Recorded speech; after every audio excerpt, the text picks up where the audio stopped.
Hi guys, இன்னைக்கான video என்னன்னு பார்த்தீங்கன்னா, இந்த வார்ப்பில் வந்து ஒரு 10 இலையை பிடிச்சாப்புல முடிச்சு போட்டு வச்சுக்கிறாங்க. ஸோ நம்ம வந்து அந்த வேலையை தான் சரி பண்ண போகிறோம். அப்பப்போ ஒவ்வொருத்தருக்கு இந்த மாதிரி நடக்கும், நம்மளுக்கு அந்த மாதிரி நடந்திருக்குது.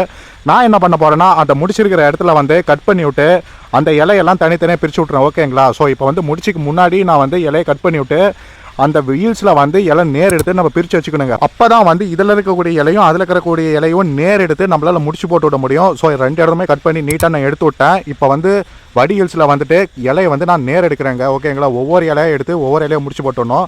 ஸோ அதுலேருந்து ஒரு இலையை எடுத்துட்டுனா இப்போ இந்தாண்ட வார்ப்பிலேருந்து ஒரு இலையை நேர் எடுத்து நம்ம முடிச்சு போட்டுட்டு ஜாயின் பண்ணி விட போகிறோம். ஸோ ஜாயின் பண்ணி முடிச்சாச்சு. ஸோ இப்போ எல்லா இலையுமே கம்ப்ளீட்டாக முடிச்சிட்டோம். நாம் அடுத்தது என்ன பண்ண போகிறோம்னா தறியை போட்டு விட போகிறோம். தறி நீட்டாக ஓடுங்க. ஓகேங்களா? ஸோ நம்ம தறி இந்த பக்காவாக வச்சுருக்கிறேன். இப்போ வார்ப்பை போய் பார்த்துடலாம். இலை எப்படி இருக்குதுன்னு பார்த்துக்கோங்க. இலை ஒவ்வொரு இலையை போட்டு முடிச்சு போட்டு ஜாயின் பண்ணி விட்டேன். முடிச்சு வந்து சன்னமாக போட்டுக்குவாங்க. அப்போ தான் பண்ணையில் கிராஸ் ஆகும். நம்ம சேனலுக்கு ஒரே ஒரு சப்ஸ்கிரைப் பண்ணிடுங்க. தேங்க்யூ.